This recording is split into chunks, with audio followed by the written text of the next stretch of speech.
Daniel Agbiboa is from Nigeria. He grew up in Lagos, the country's commercial capital and largest city, but left Nigeria to earn a 2009 BA in philosophy from St. Joseph's Theological Institute, a Catholic school in Sidara, South Africa. 1 year later, he completed a BA in government and a simultaneous MA in international relations from University KwaZulu-Natal, also in South Africa. It would be fascinating to know how he completed all three of these degrees in the space of 2 years. Agbiboa then moved to the UK to complete a 2012 master's degree in development studies at Cambridge and a 2016 PhD in international development at Oxford.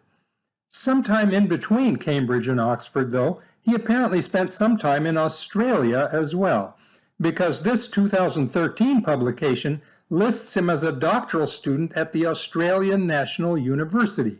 He certainly gets around.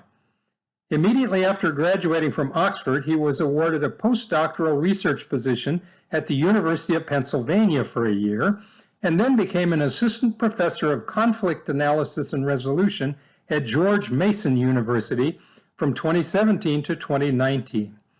He has just moved to Harvard University, where he is now an assistant professor of African and African American studies.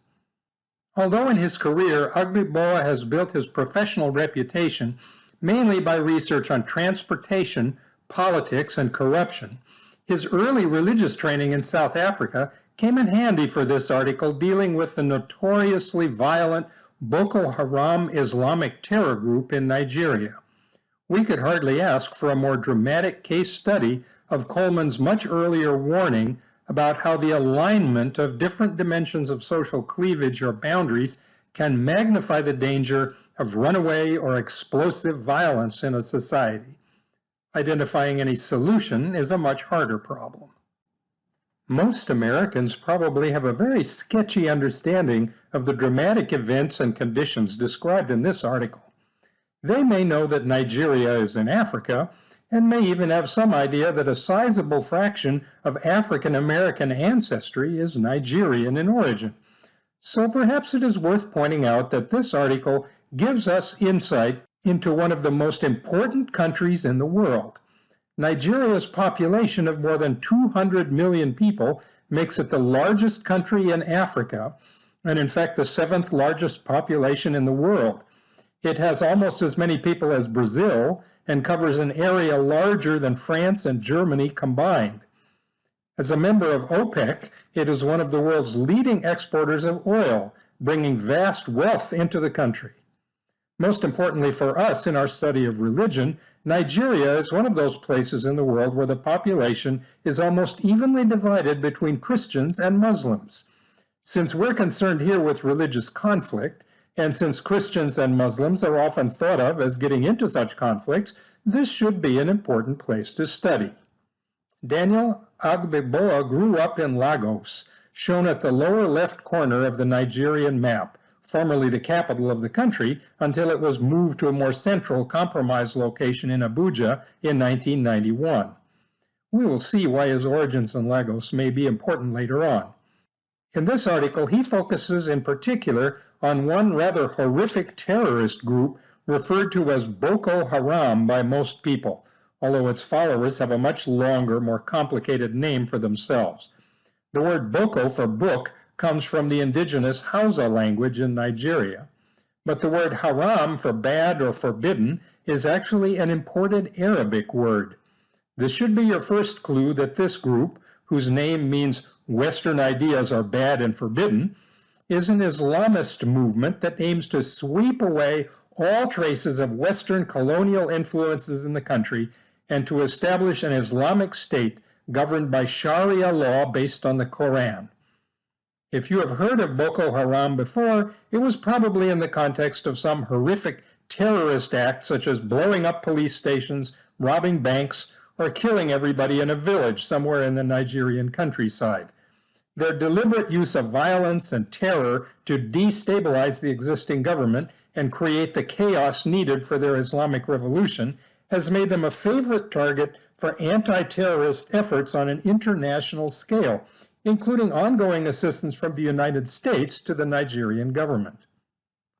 The news story you are most likely to have heard about, and perhaps even to have remembered, dates from 2014, when pickup trucks full of Boko Haram radicals roared into the little town of Chibok, way up in the northeastern corner of the country. One of the things that Boko Haram hates the most is Western-style schools and education, because they see schools as an expressway leading directly away from the true path of Islam. So they burst into a secondary school in Chibok, kidnapped almost 300 girls who were there to take end-of-year exams, loaded them on the pickup trucks, and roared out of town again. A large share of the girls were Christians. The terrorists were radical Muslims. About a fifth of the girls managed to jump off the trucks and run off into the brush, but more than 200 girls disappeared into the rural strongholds where Boko Haram followers hide out along the northeastern border of the country. In the years since then, all kinds of news has followed up this mass kidnapping. You can find stories all over the internet about it to this day. Many of the girls were traded back to the government for captured members of the group. Here we see a striking example of the most dramatic possible forms of conflict in human society: kidnapping, murder, terrorism, and all done in the name of religion. What does Boko Haram expect to achieve with these ghastly actions? How are they going about reaching their goals? Agbiboa gives us some clear evidence that although they proclaim the goal of setting up an Islamic state governed by Sharia law, in actual fact they do very little to actually make this happen. They seem more interested in roaring around on their motorbikes and pickup trucks, terrorizing and killing people and blowing things up. They never seem to settle down and take over towns or villages and get on with the more mundane tasks of setting up local governments or satisfying the needs of ordinary people. They're more likely to steal food than to help with a harvest. A gang of overage adolescents having fun being macho with guns and trucks, frightening people to make themselves feel bigger. As we'll see shortly, the northern half of Nigeria is so strongly Muslim already that the Sharia law codes that Boko Haram wants are already in effect in many places. But where this has happened, it was almost always no thanks to them, and part of a much longer historical process that usually doesn't involve blowing up anything. One of the central riddles that Agbiboa wants to resolve is why and how a group like this could get started in the first place. Why did it attract followers, as he tells us, from many walks of life, prosperous as well as impoverished, and how did it manage to go on for years, finding enough support in the surrounding population to survive and grow? Agbiboa's research documents that the most common answer is that ordinary people in Nigeria perceive the national government of the country as almost hopelessly weak, inefficient, and corrupt. The vast oil wealth that has poured into Nigeria for decades has ended up in a few pockets of people who became incredibly wealthy and powerful. This cash funded a huge military establishment to guarantee control of the government, overloaded with generals and colonels and lots of other officers who get wonderful salaries, really fancy uniforms, and who are very often the close relatives of those other people with all the oil money. This is a common story that you can find in many parts of the world, from Latin America to the Middle East or Southeast Asia. But the results in Nigeria seem to be among the most unfortunate anywhere. For years, the government could do almost nothing about Boko Haram, and despite all those fancy uniforms, and the terror attacks became more and more horrific. Eventually, these terrorist attacks began to alienate the common people living in the towns and villages in northeastern Nigeria, since the terrorists never followed up this violence with anything constructive to actually help these communities. The residents began to take matters into their own hands, forming local armed vigilante groups to protect themselves from the radical attackers, and eventually to begin to go from defense onto offense, going out to hunt down the Boko Haram extremists before they could attack their towns. The army and national government has found these groups very convenient and has channeled support to them. It is much easier to get the vigilantes to do this work for them locally, and their fancy uniforms don't even get dirty this way. So that's where things stand today, several decades after the movement first erupted onto the scene. But why did it happen this way? That's the more fundamental question bothering Agbiboa, to which we'll turn next. If you piece together various threads of the story that Agbiboa relates in this article, gradually you begin to realize that his account fits directly into the much older framework provided by James Coleman, relating religious violence to various cleavages in society. If we start from Coleman's basic thesis, all the details of the Nigerian picture start to fall into place.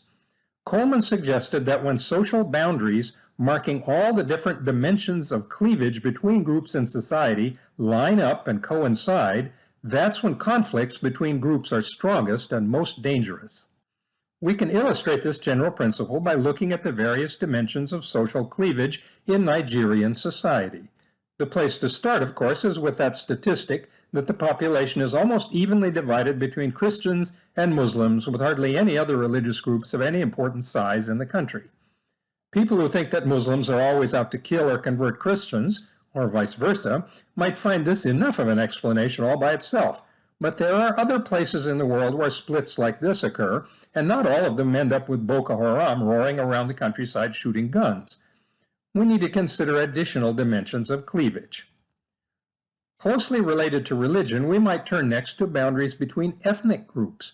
We already know that sometimes ethnicity actually can be defined by people's religious identities as one component. But in Nigeria, ethnicity goes way back, long before either Islam or Christianity showed their faces in this part of the world. There are dozens, perhaps even hundreds, of different consciously organized ethnic groups within the huge Nigerian population, in many cases speaking different languages, with different histories reaching back many centuries and usually localized in different regions of the country. The three largest and most prominent of these ethnic populations are the Yoruba, centered on the southwest coast where Agbiboa himself comes from, the Igbo in the southwest on the other side of the Niger River that flows north and south between them, and the Hausa, who form the largest group north of the Niger and its eastern tributary, the Benue. These two rivers divide the country into three major zones: southwest, southeast, and north, each with one of these three major ethnic groups as the dominant population in that region of the country. Agbiboa takes pains to make clear that there are Muslims in the southwestern Yoruba region, and we know there are Christians in the northern region because Boko Haram kidnaps or kills them. But the overwhelming majority of the two groups in the south, Yoruba and Igbo, are Christians. An equally overwhelming majority of the Hausa and most other groups north of the rivers are Muslims. So it's fair to say that here we find our first major overlap of cleavages in Nigerian society. Boundaries between ethnic groups coincide with the boundaries between Christians and Muslims to an overwhelming extent. Although Agbiboa doesn't say much about it, we also can identify another cleavage of considerable importance in Nigerian society, between farming people who concentrate on agricultural crops and herding people who follow herds and flocks of domesticated animals across the land. These two groups have been in conflict for millennia in many parts of the world, including the Old West in the United States, where ranchers got very upset if a bunch of sodbusters started to move in and start putting up fences on the rangeland where they wanted to run their cattle. In Nigeria, the Yoruba, Igbo, and other southern groups live in a wet, tropical or semi-tropical climate and have been very successful, intensive farmers for at least a couple of thousand years. Once you cross the east-west boundary of the Niger-Benue river system, the land quickly gets much higher and drier, and the main kind of activity that makes sense is livestock herding. So this fundamental cleavage between ways of life also coincides with the boundaries between ethnic groups and between Christians and Muslims. You may be starting to see a pattern here. Despite their frantic hostility to formal schooling, Boko Haram radicals actually live in a part of Nigeria where education lags far behind the national average.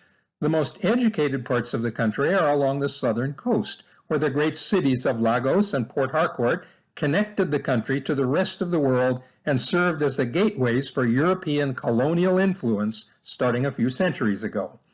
Boko Haram are not mistaken when they link formal education to the West and to colonialism.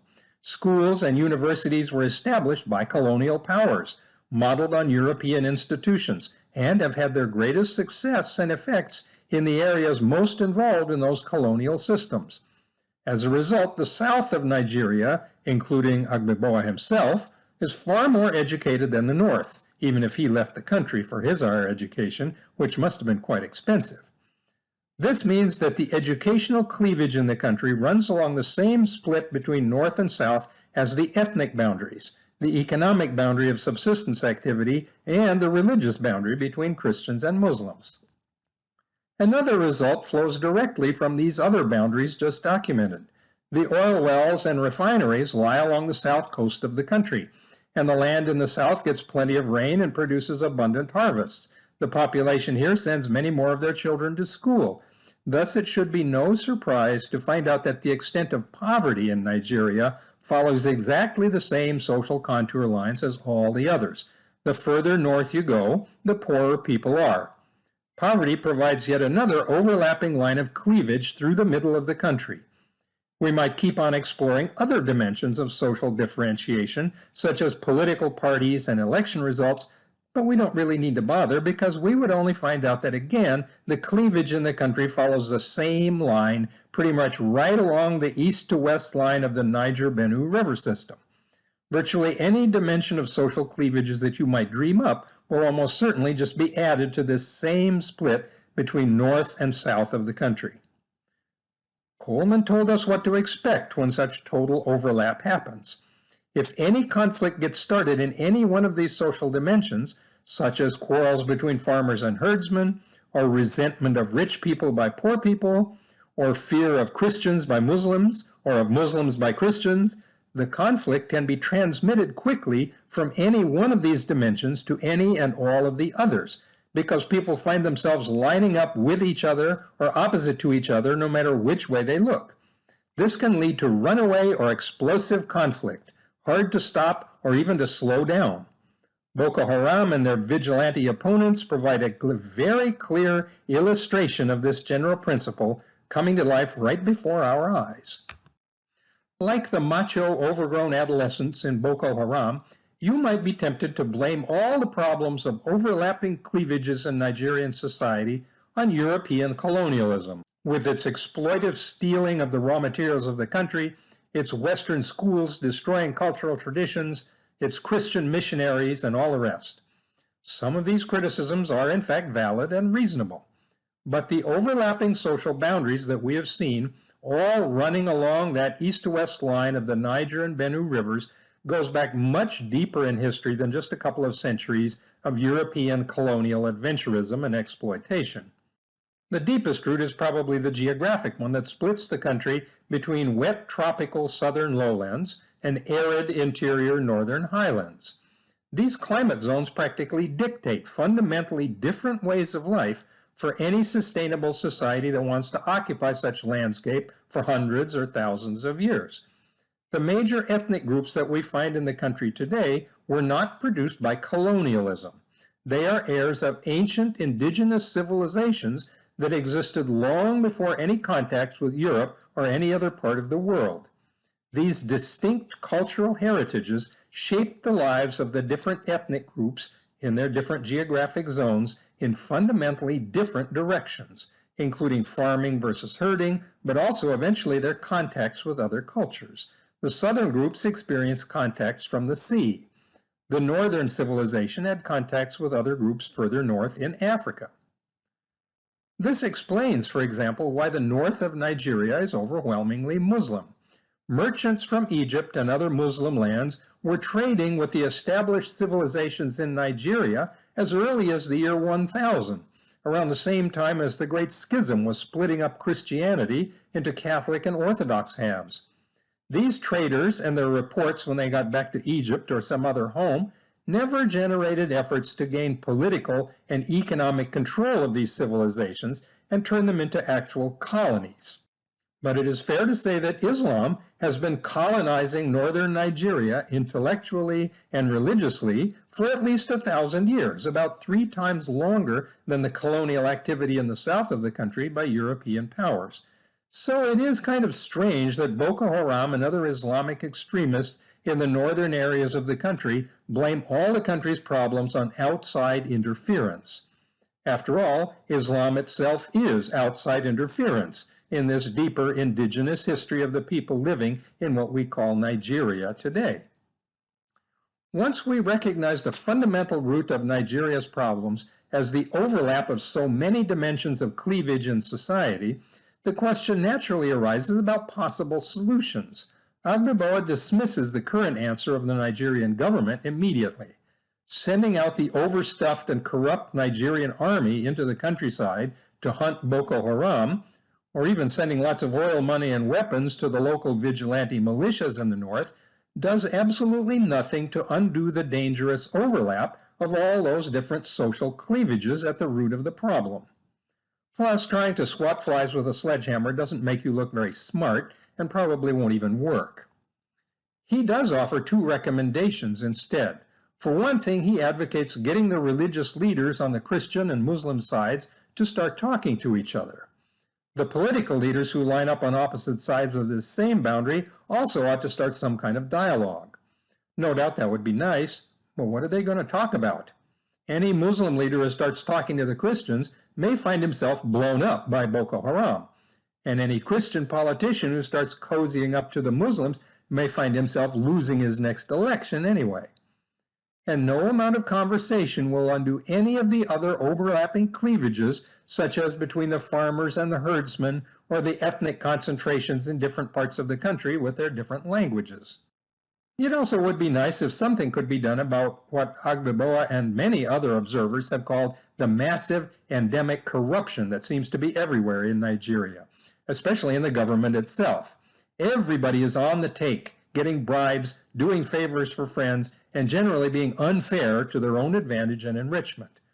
You can call this corruption and get people angry about it, but as a system, it is deeply entrenched and self-sustaining. It is based on a simple principle that still exists around the world, even though civilized Europeans condemn it and call it corruption.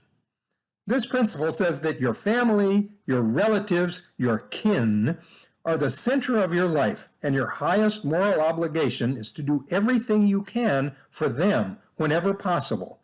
To put it bluntly, you should feel good about doing anything you can for a relative, even if it breaks some other silly rule. You should feel equally good about doing anything you can to anybody else. You can lie, cheat, and steal. Those other people don't count. The only people who matter are your relatives. Everybody else is just so much raw material for you to use to help your relatives. This is the operating code of every mafia in the world.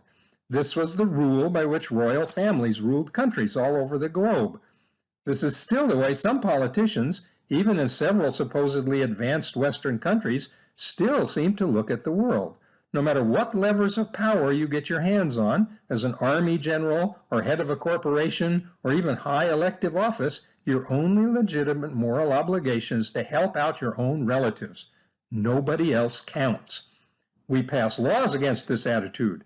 We call it corruption. We try to convince everybody that it would be better if we stopped doing it. But it is an extremely old way of thinking and living, and when used consistently on its own terms, can work quite effectively to run a society.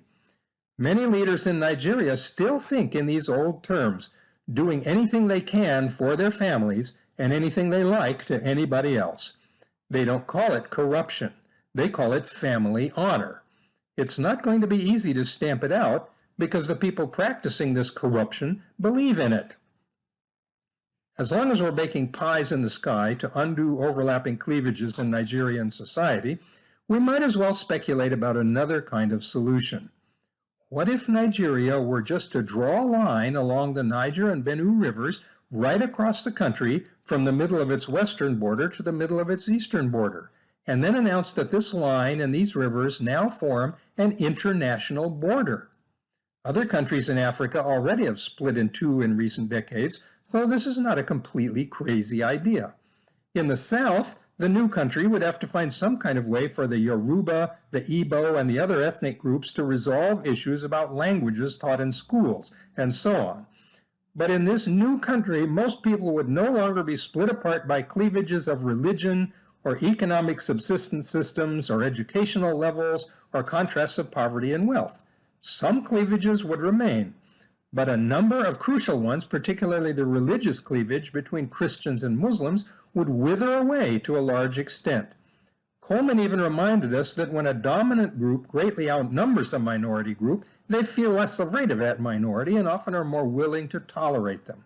Similarly, the new country on the north side of the rivers would be overwhelmingly Muslim, so they could set up their Sharia laws and courts without much controversy. The overgrown adolescents in Boko Haram would have to get real jobs of some kind because they would have won. We would dispel some of the dangerous overlap between cleavages in this country, too. None of this seems likely to happen, but according to Coleman, life in these two countries should get a lot more peaceful.